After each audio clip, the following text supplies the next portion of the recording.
Okay, good morning, everybody. I hope you can hear me. Let me know if you can't. So again, we don't have Rasul, so I will do my best to look at the chat every once in a while and try and answer questions, okay, as we go along. Does anybody have any other quick questions for me right now? There were a couple questions about the homework there. Remember, there's a written homework due this Friday. There's Sapling Chapter 4 homework that's due tonight. So, and there'll be another homework due next week, which will be on Chapter 5 and part of Chapter 6. And then I think we get a week off. So I think, well, the test should be marked by Friday. I think he's almost finished. I just have to put the marks together.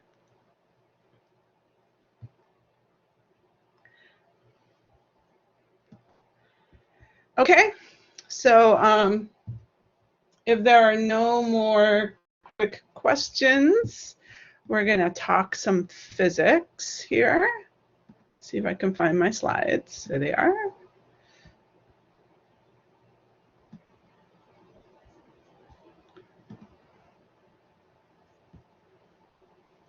There we go. Okay. So yeah, someone said they liked this comic. I quite like this one too. And this is one of the topics we are going to talk about today from Chapter 5, which is terminal velocity and why when you're falling through the air, you eventually reach terminal velocity. You don't actually, because if you do take air into account, then you don't actually fall with that constant acceleration of minus 9.8 meters per second squared for the whole time. That's only if you ignore the error, right? Okay, so let's talk about what we did last time. This was our very last slide. And we were looking at what happens when you go in circles, vertical circles, in the Ferris wheel. And we saw how, depending on whether you're at the top or the bottom of the wheel, the normal force of the seat on you will be different than when you're at the top. The normal force is smaller, and that's because you need a net downwards force. You need the weight to be bigger than the normal force so that you have a net downwards force, which would be your centripetal force, and that's what's causing the centripetal acceleration. But when you're at the bottom, you need a net upwards force, because you need an upward centripetal force so that you can have that upwards centripetal acceleration. Okay, so that's why the normal force at the top is smaller than the normal force at the bottom. So we're going to talk a little bit more about this idea of apparent weight in a minute, but first I thought we would do an example problem so we can see how this works with numbers. So what we have here is we have a rider on a 22-meter diameter Ferris wheel, so quite a big Ferris wheel. They're moving in a vertical circle at a constant speed of 2.4 meters per second. So the question is, if the mass of the rider is 50 kilograms, what is the normal force of the seat on the rider at the top of the wheel? Okay, so what force do they feel upwards on them? So, well, here's our free body diagram for what it looks like at the top of the wheel, right, where we had our normal force being smaller than the weight, so that we have our centripetal acceleration towards the center of the circle, as it should be. So what we're going to do, and what I often do with circular problems, is I'm going to define my axis to be what I call a radial axis, or an r-axis, that points towards the center of the circle, because I know that's the direction my acceleration must be. Much like when I know an object's going to move to the right, I make that the positive x direction. Okay, and then the idea is that I'll use that. So what I'm going to do now is look at the sum of the forces in the radial direction, the sum of the forces towards the center of the circle. So in this case, our two forces are the weight of the rider and the normal force on the rider. So we have the weight, mg, minus the normal force, and we know that has to be equal to the mass of the rider times the rider's centripetal acceleration. So now we can solve for the normal force here. So our normal force, therefore, is mg minus mac.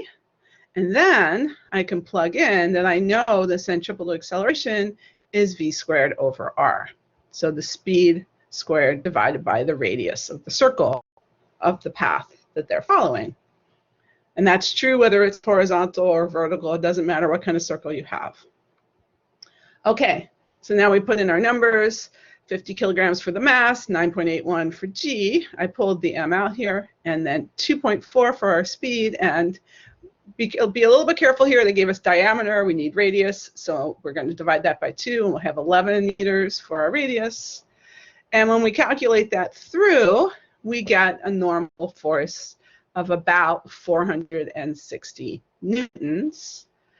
Okay, and then if you compare that to the weight of the rider, who has a mass of 50 kilograms, their weight would be about 490 newtons. So our normal force is definitely less than their weight. Okay, so they feel a little bit lighter when they're at the top. Does the normal force ever hit a maximum? Where, yeah, for sure. Yeah, there's always a maximum. So if you put something too heavy on a table, it'll break the table, for example, or break the seat. There is a maximum, right? Well, when we get to stress and strain and things like that later in the course, we'll talk about all surfaces, materials. There's a maximum force they can handle.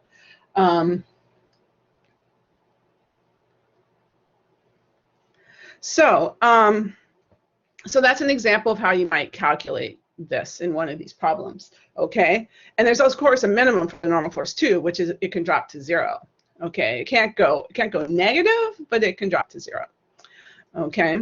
So, and then when it drops to 0, it's like, you know, the surface isn't even there at all. You don't feel it, essentially.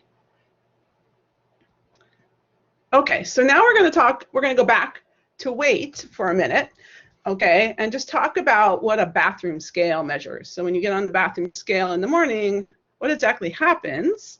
Okay, well, when you're standing on a scale, you are in equilibrium, which means you're not accelerating, right? That's what equilibrium means. And then there's actually two kinds of equilibrium. There's static equilibrium, where you're not accelerating and you're at rest. And there's also something called dynamic equilibrium, where you're not accelerating, but you're moving at a constant velocity. So this is static equilibrium. Okay, and what's going on? In your typical bathroom scale, there are actually springs inside there. And when you step on the scale, you compress the springs downwards. Okay, and when you, as we'll talk about springs later in this course, when you compress springs, they exert a force back against the compression. So in this case, you get a spring force that's counterbalancing the force of gravity, and those two forces are equal and opposite. Basically, you compress the springs until the spring force gets big enough to balance gravity, and then you come to rest. Okay, and so we know that our gravitational force is mg. We know those two forces have to add up to 0, and so that tells us the spring force is mg. So, so what the scale is measuring is actually what it's reading on that dial, or that digital thing, is the digital display is the spring force. Okay, it's telling you what the spring force is. So equilibrium is something that happens in physics all the time. It's not separate. It's not like a separate thing. Some of the scenarios we look at will be in equilibrium where acceleration is 0. Some of them will not have equilibrium. Some of them will be situations where acceleration is non-zero. Okay, so that's something that we're going to see over and over.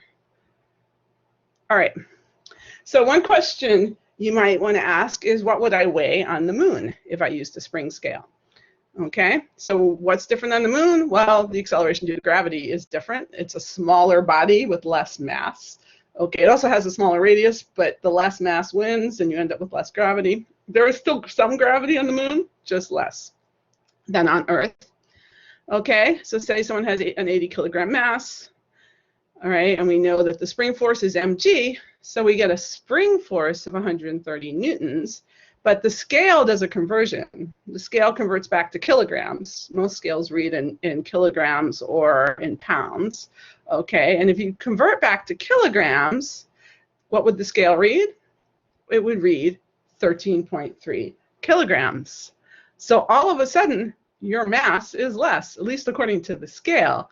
Your mass has, if you go to the moon, has suddenly decreased, right? But we know that's not right.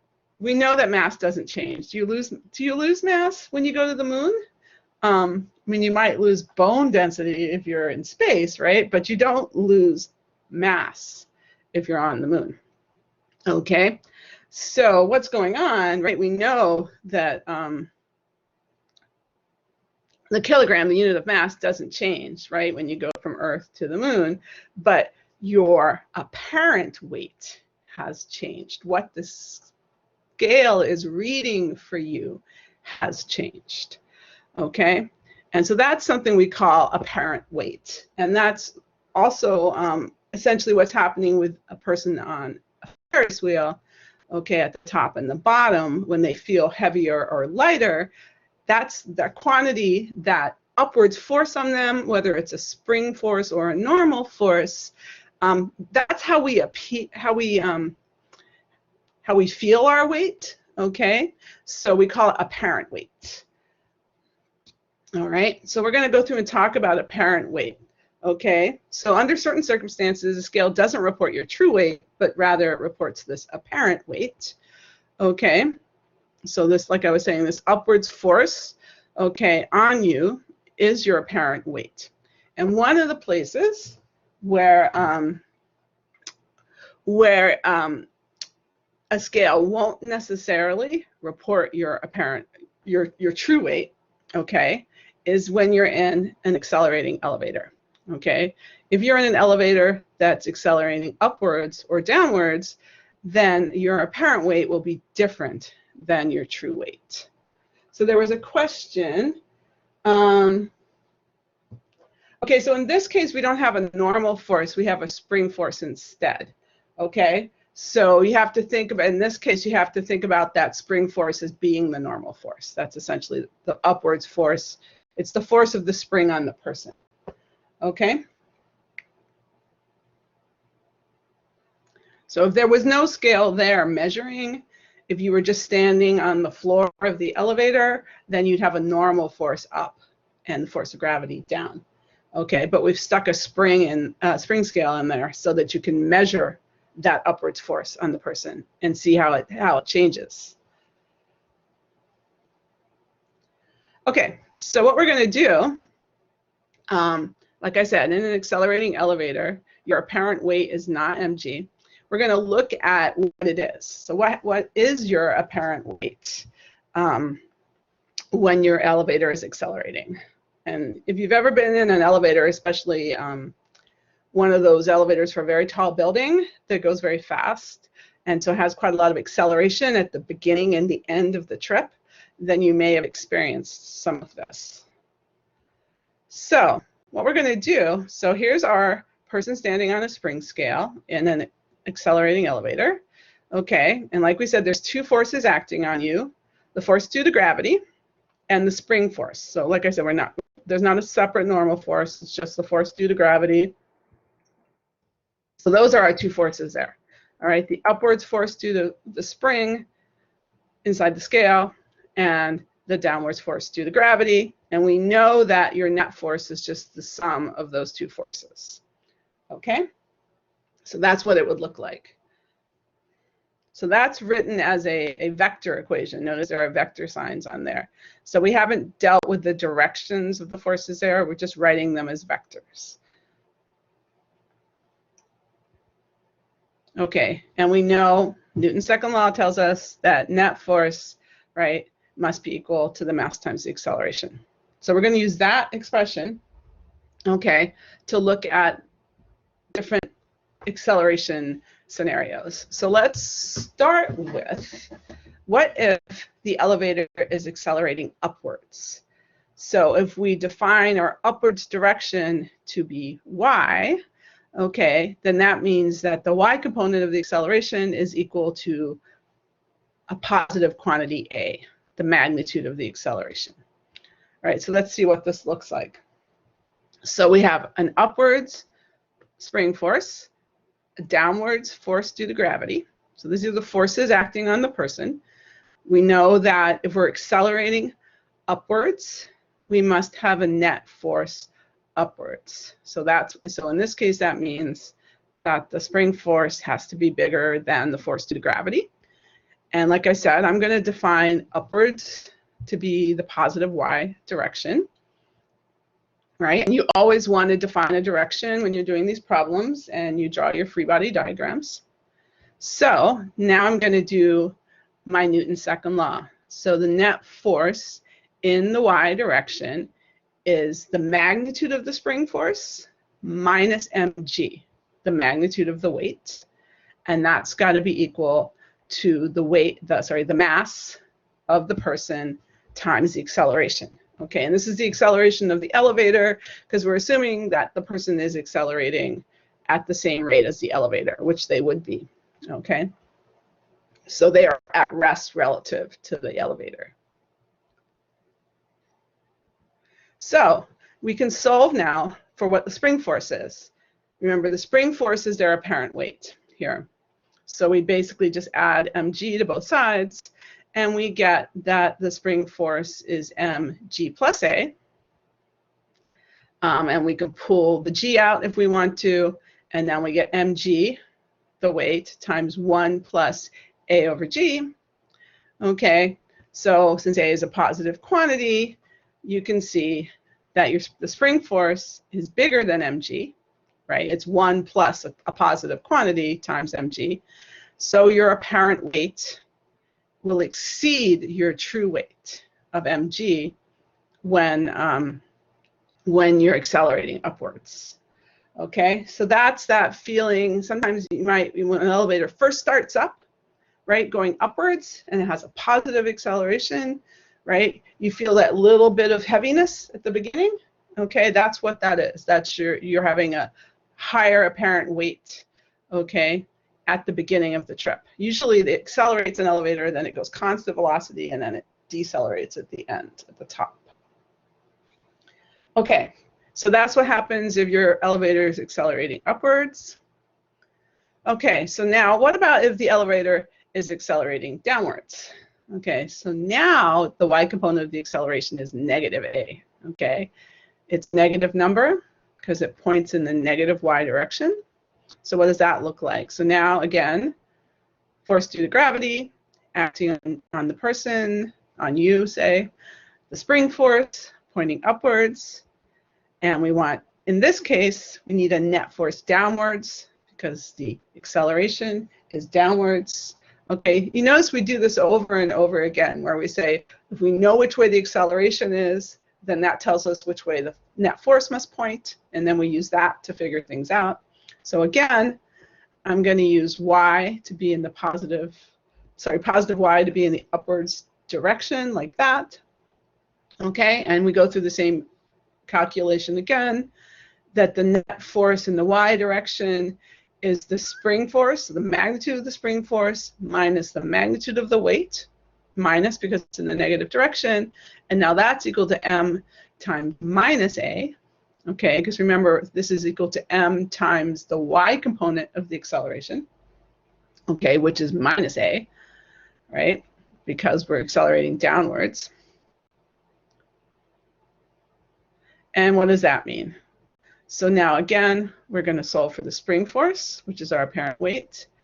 And so we add mg to both sides, and we get mg minus ma, or mg minus a, or if we pull g out, again, we get mg 1 minus a over g. Okay, so now we have 1 minus a positive quantity, right? Because a, again, is the magnitude of the accelerations. The main thing here is to be careful with your signs, okay? As long as you write in everything as magnitudes, so that way all of your symbols there, okay, are positive quantities, and you put in those minus signs explicitly here. Okay, so right now, all of our mass is positive, g, a, f spring, those are all magnitudes of vectors, those are all positives. So then we know that 1 minus a over g is smaller than 1, and so that means that your spring force is less than mg. Okay, so your apparent weight is less than your true weight. Yeah, so I took the G out there, okay? So when you get to here, you get to, sorry, you can't see my little cursor here, but when you have mg minus a, you pull the G out, right? Then that's 1, and you have to divide the a by g. Okay, so that's just me factoring. You don't have to factor here. You can see it straight from mg minus a. You know, g would be 9.8, and a would be some other smaller positive quantity. Okay, and so you know that quantity is positive, okay, and less than g. So that tells you the spring force is less than mg. Okay, so that's if you're accelerating downwards. Now, the last scenario is, what if the worst thing that could possibly happen in an elevator happens, and the elevator cable breaks, and the elevator falls freely? So now the y component of the acceleration is minus g. You're essentially in free fall. Okay, so my understanding with elevators nowadays is that they have safety mechanisms, and that this can't happen, that they have built-in braking systems if the velocity gets too big. So it's unlikely, and sometimes you see this happening in movies, but yeah, my understanding is that there are safety mechanisms to stop this from happening. But let's look at, what if it did happen? What if your cable breaks? Okay, so again, so we know we have the force due to gravity. So we're going to try and figure out what the spring force is in this scenario where you're falling freely. So if you're falling freely, we know there's a net force in the downward direction because your acceleration's in the downward direction. Again, positive y is upwards, as we had before. So I'm going to try and solve for the spring force here again, just like we did, and see what your apparent weight is. All right, so now we have the spring force plus minus mg equals minus mg, right?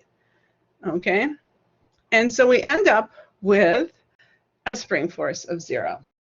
Okay, so that means, okay, that this is like that scenario I was saying where sometimes the normal force goes to 0. Okay, essentially, if you are falling with an acceleration equal to minus g like this, okay, then and basically if there were no surface there, right, you would fall with g. So you're essentially not pushing down on the spring, and so the spring is not pushing back on you. In a way, it's like the elevator and the scale underneath you are falling away from you. Okay, and because they're falling away from you, they're not pushing back up on you, and so you end up with an apparent weight of 0. Okay, so this, okay, when you have an apparent weight of 0, this is when you feel weightless. Okay, this is this phenomenon that we call weightlessness, and it's not that gravity has gone away. In fact, it's the exact opposite. It's that you're in free fall. Okay, you would also feel weightless if you were falling and there were no air resistance. Okay, yes, it's like when you're in one of those amusement park rides, and right when they drop you at the very top, like the Tower of Terror, right, and you suddenly feel weightless. And why do you feel weightless? Because the normal force disappeared on you. The seat is no longer pushing up on you.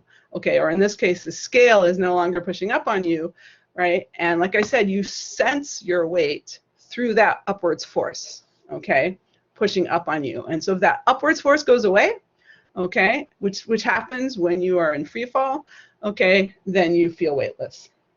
Yeah, I hate that feeling too. You also get the same feeling when you're going over the top of a big roller coaster, right as you go over the top, and you get that heart drop, weightless feeling. I don't much like that either.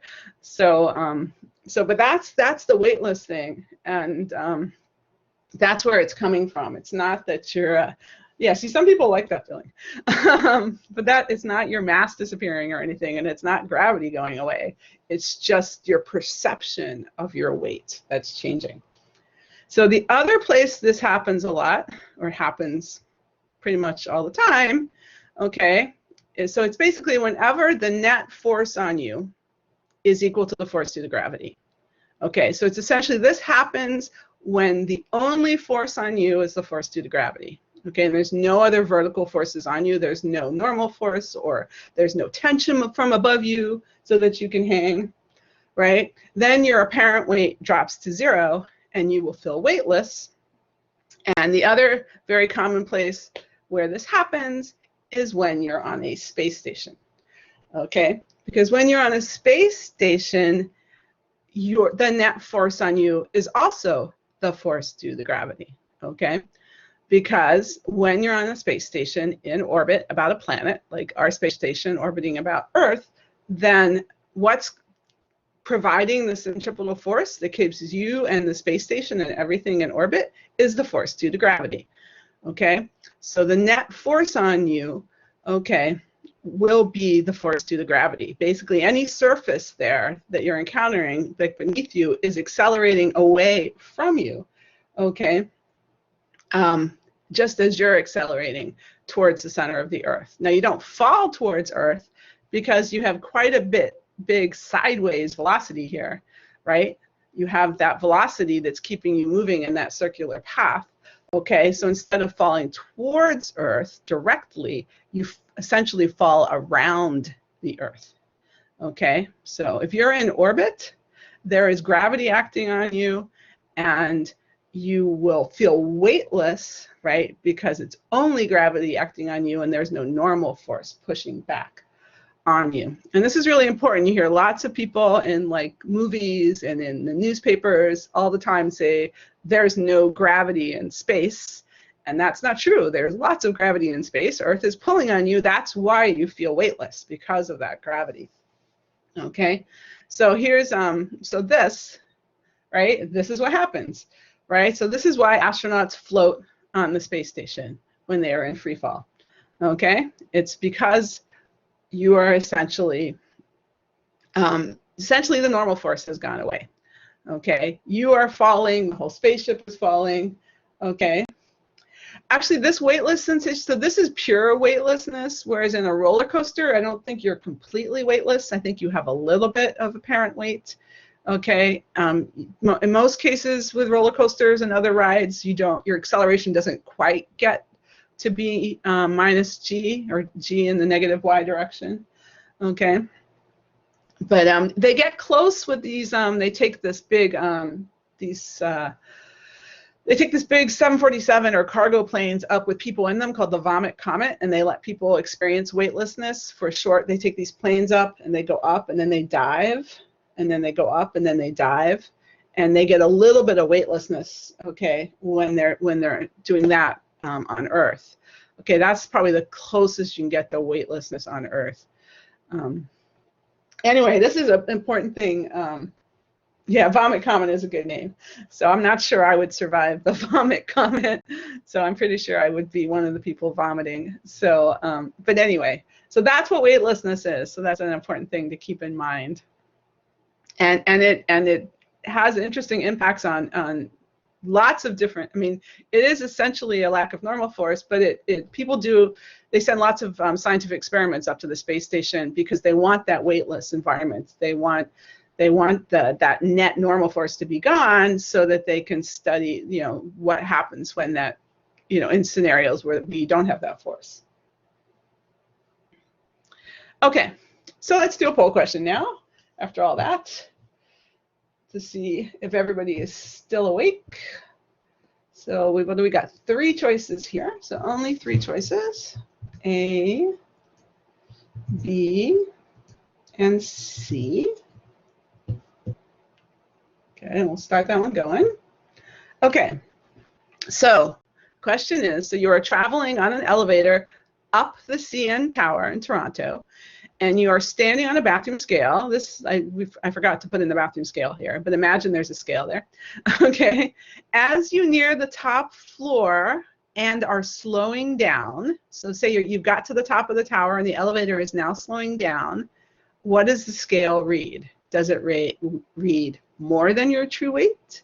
Less than your true weight? Okay, so what is the spring force here? Or does it read your true weight?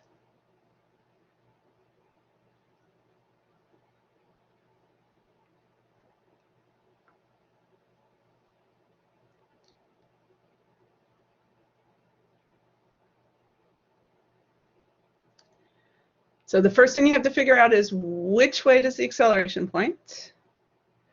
Okay. And that will tell you the direction of the net force. Okay. And then that will tell you how your spring force compares to your weight.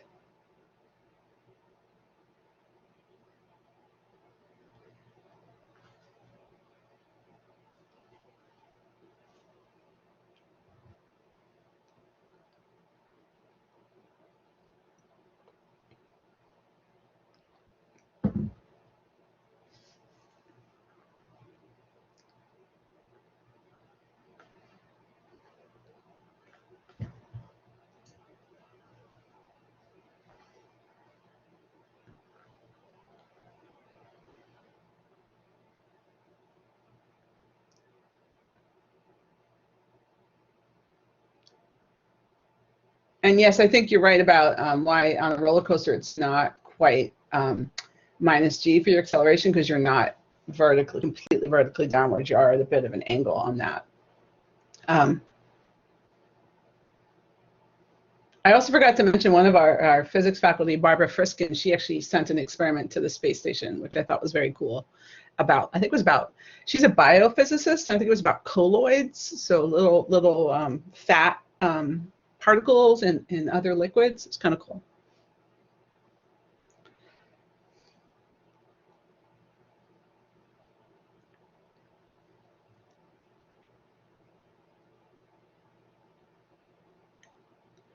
Okay, I think we'll do about 10 more seconds on this one.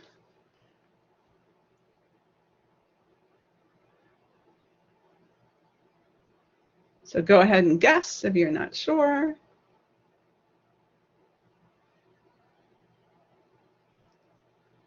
Okay, 5, 4, 3, 2, 1. Let's see what everybody thought. Okay, so it looks like it was almost a tie between A and B. Okay, so everybody's pretty sure that you're not going to feel your true weight, right? So the question is it higher or lower than your true weight? And the bigger group, B, thinks that it's less than your true weight. So let's have a look and see what we can see here. So what do we know? Okay, so like I said, the first thing you want to figure out is the acceleration. So this is a scenario where your acceleration is downwards, right? You were traveling upwards, but you're slowing down. Okay, and if you're traveling upwards but slowing down, remember if you're slowing down, then your acceleration is opposite to your velocity, so that must be a downward acceleration, right? Okay, so that means if you look at the spring force and the force due to gravity, the force due to gravity must be bigger than the spring force, because you need to have a net downwards force, and therefore the scale is going to be reading less than your true weight. Okay, so that's how this will work. All right, figure out which way the acceleration points, think about what that means for which way the net force must point, and that'll help you figure out how big those two forces have to be relative to each other. All right, so that's all about weightlessness and apparent weight and how that works. And the last topic we're going to look at now is we're going to start considering error. And we're going to look at drag forces. First, we're going to look at drag forces in biology, and then we're going to look at air resistance when you're falling through air. But we're going to start with drag forces in biology.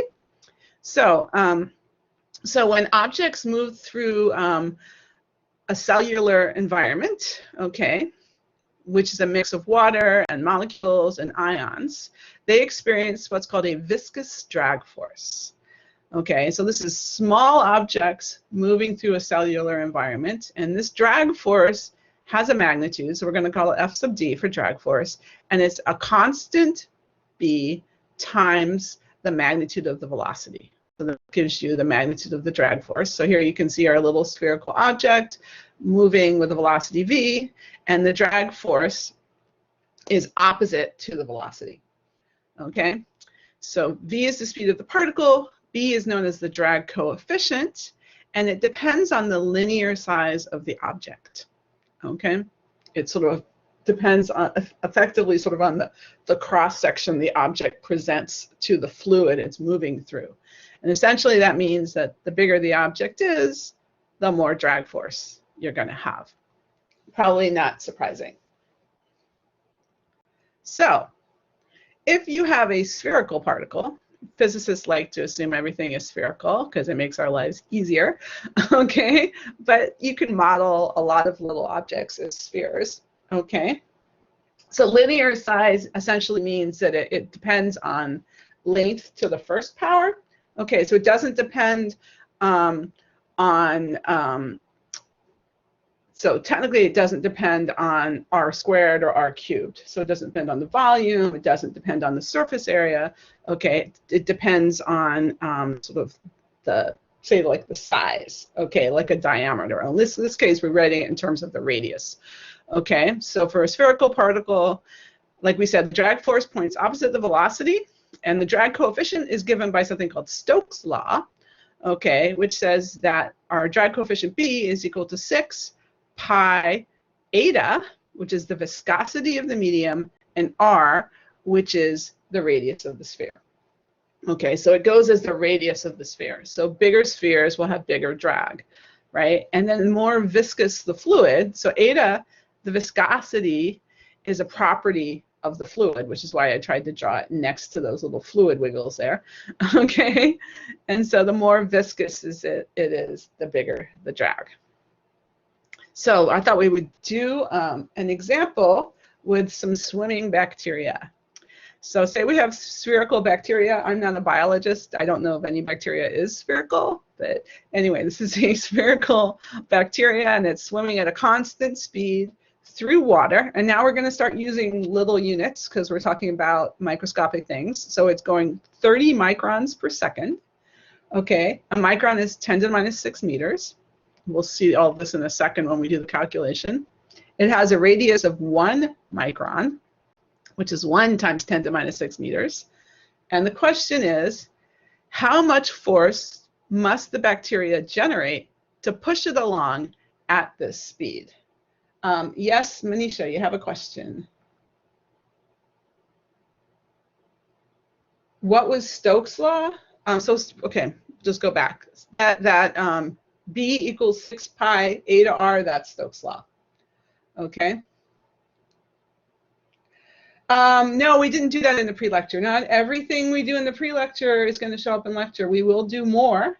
If you need it, then you should write it down in your notes. Okay, you might need it. Okay. So I would say write it down. It's in the lecture. So, okay, so we're trying to figure out how much force we need, okay, if we want our bacteria to move at a constant speed. Because the thing is, when you have drag, then you need a forwards force to balance out the drag.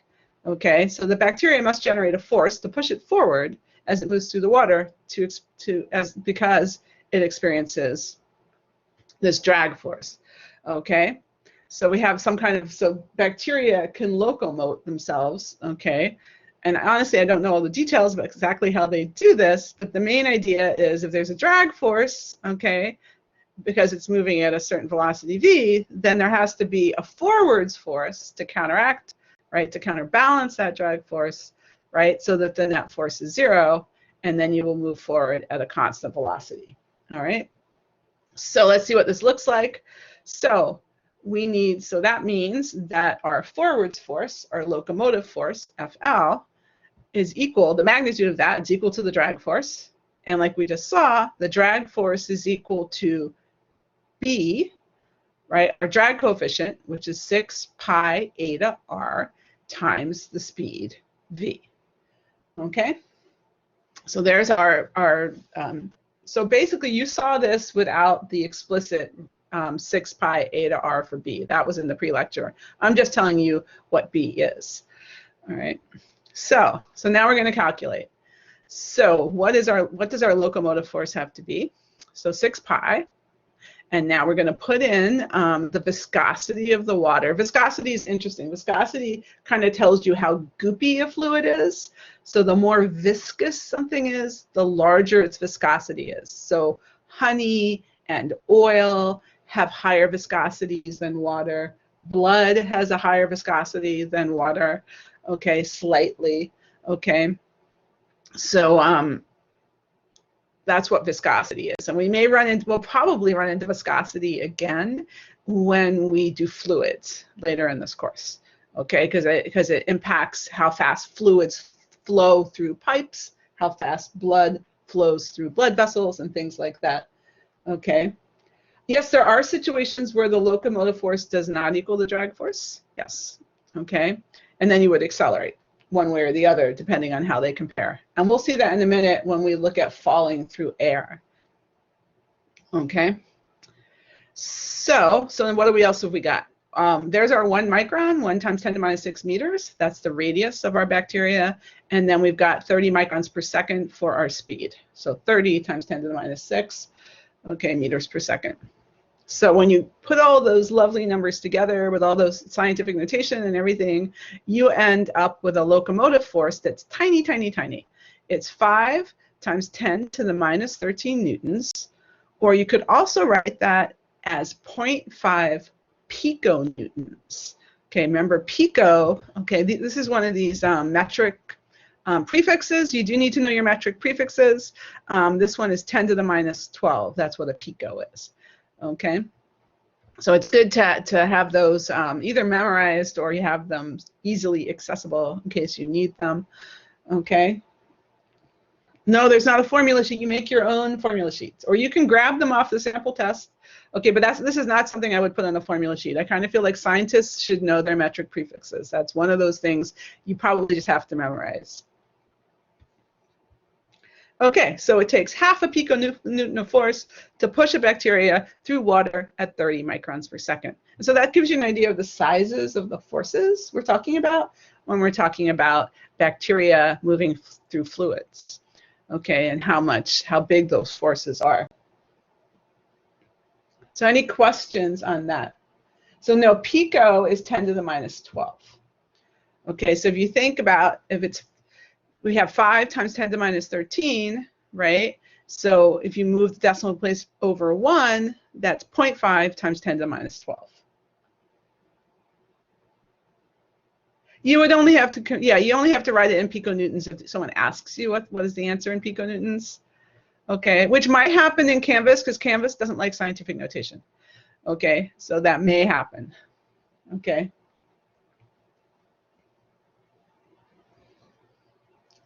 All right, so let's look at another scenario with drag. And this is basically drag forces for larger objects. So if you have macroscopic objects, not microscopic, but objects like, for example, us, moving at faster speeds, then the drag force is proportional to the speed squared. And again, you have a drag coefficient, and in this case, I'm calling the drag coefficient C, because this is what the textbook did. Okay, they used B for the smaller one and C for the larger one. Okay, and in this case, I would just give you what C is because it's complicated to figure out what C is.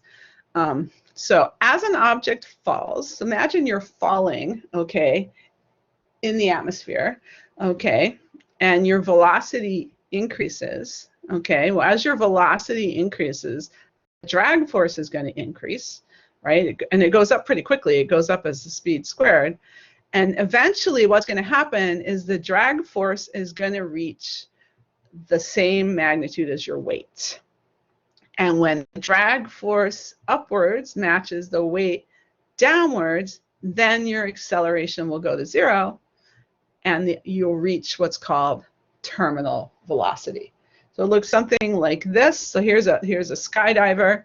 So when they're just out of the plane, the drag is less than their weight and they would accelerate downwards, okay? But sometime later, right, so they will have an acceleration, they'll speed up. Eventually, their speed gets to the point where their drag is equal to the weight, and when their drag is equal to the weight, then their acceleration drops to 0, and they will follow the constant speed. And that's what we call terminal velocity. Okay? So, and this guy, in this case, his parachute's closed, so he probably has quite a big terminal velocity, right? They have a nice example in the textbook. If you look in the Freeman textbook with what's the terminal velocity of a diving hawk, so you can get an idea how big this number is. But the whole point of a parachute is to increase that coefficient there, that c, right? So that you reach terminal velocity faster, and that your terminal velocity is smaller, because your goal is to fall at a slower velocity, right? Because then when you hit the ground, it causes less damage to you, hopefully no damage. Okay, so your goal is to have a really large coefficient, drag coefficient there, c. All right. So I thought we would do, to finish up here, I thought we would do a poll question about that drag coefficient. Yes, so the larger your weight, the longer it would take you to reach terminal velocity. Correct, right, because your weight is a bigger number. So, yeah, our poor monkey, right?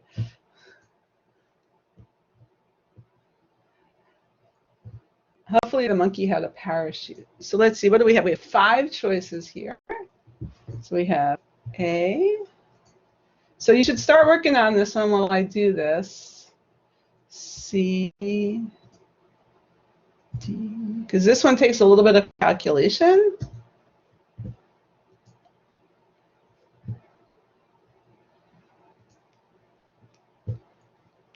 All right, so what do we have here? So we have a baseball and a second object. They're the same mass, and they're thrown into the air. When the second object is moving at 1/3 the speed of the baseball, so slower than the baseball, the drag force on the second object is 3 times greater than the drag force on the baseball.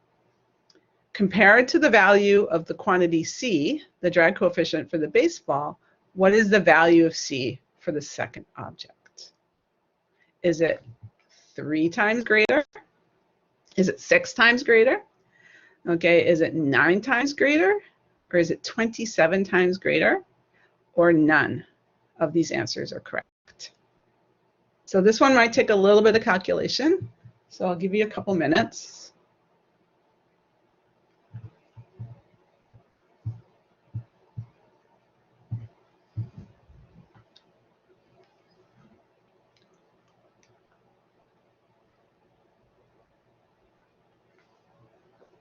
Remember, this is a macroscopic object. Okay. So the drag force is c times the speed squared.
Okay, then it looks like this one's kind of tricky, hey?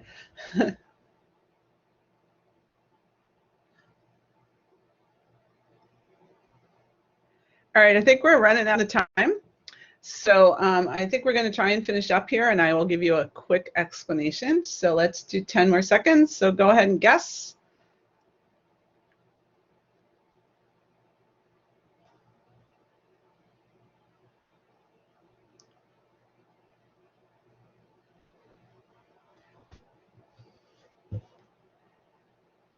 Okay, 5, 4, 3, 2, 1. All right, let's see what everybody thinks. So what do we got? We have the biggest group think that it's C, and then a reasonable sized group think that it's D. So either 9 times greater or 27 times greater. Okay, so real quick, what is the answer here? So like I said, we're going with the drag that's a constant, the c constant times the speed squared. So if we look at the second object, so that's the baseball. So the baseball has a total drag force of cv squared. The second object is going 1/3 the speed. So we plug in v over 3. Okay, and we get that the drag force on the second one is c prime, the different c value, v squared over 9. And that must equal 3 times the drag force on the baseball, right? 1/3 is fast, but it has 3 times greater drag force. So then we plug in that the drag force of the baseball is cv squared. And what do we get? The v squared's canceled, and we get that c prime is 27 times c. It's actually 27 times greater. Okay, it's 3 times greater for 3 times bigger drag force, and then 9 times greater because it's only going 1/3 as fast, and you have to square that 3. Okay, so we're going to stop there because we're over time. All right, but I'm happy to stick around and answer some questions about this one if people have questions.